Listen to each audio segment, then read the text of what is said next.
حامدا ومصليا ومسلما أما بعد. قال الله تبارك وتعالى في القرآن المجيد والفرقان الحميد: أعوذ بالله من الشيطان الرجيم. بسم الله الرحمن الرحيم. إن هذا القرآن يهدي للتي هي أقوم. صدق الله مولانا العظيم. انداز بیاں گرچہ بہت شوق نہیں ہے، انداز بیاں گرچہ بہت شوق نہیں ہے، شاید کہ تیرے دل میں اتر جائے میری بات. صدر محترم، اسٹیج پر رونق افروز علماء کرام اور حاضرین جلسہ، آئیے اس بزم پرنور میں ہم ذکر اللہ کی باتیں کریں، کتاب اللہ اور کلام اللہ کی باتیں کریں. بزرگوں، قرآن کریم اللہ رب العالمین کا وہ مبارک کلام ہے جو رسول عربی صلی اللہ علیہ وسلم کی ذات گرامی پر نازل ہوا.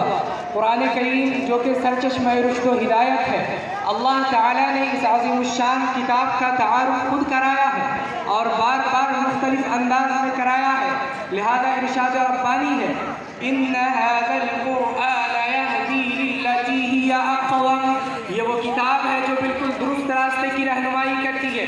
یہی وہ کتاب ہے جس کی کرشمہ سازیاں بے شمار ہیں، لیکن اس کتاب کو جب استعمال کیا جائے گا اس کی اس حیثیت کے ساتھ جس حیثیت کے ساتھ اللہ نے اتارا ہے، یہ معجزہ ہے، آخری نبی کا معجزہ ہے. یہ محض ایک کلاسیکل بک نہیں ہے، یہ پرانی کتاب نہیں ہے. یہ صرف تفسیروں کے حوالے سے پڑھ کر اس کے الفاظ اور جملوں کو حل کیے جانے کے لیے نہیں ہے، بلکہ یہ کتاب عصائے موسیٰ سے افضل ہے اور دم عیسیٰ سے افضل ہے اور ناقہ صالح سے افضل ہے. وہ سارے معجزات وقتی تھے، قوم کے لیے تھے.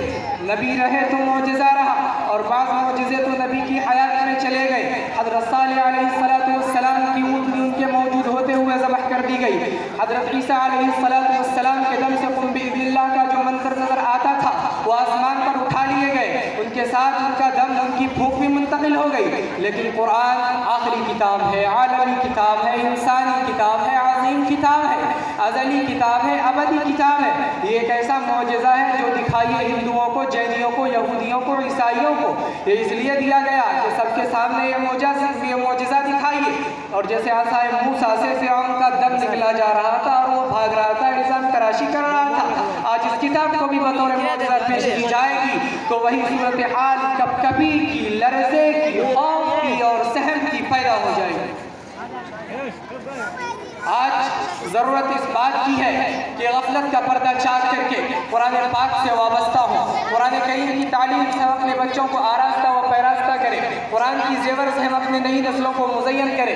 جو یہ کریں گے تو رب قدوس کی طرف سے اعلان ہے کامیابی کا.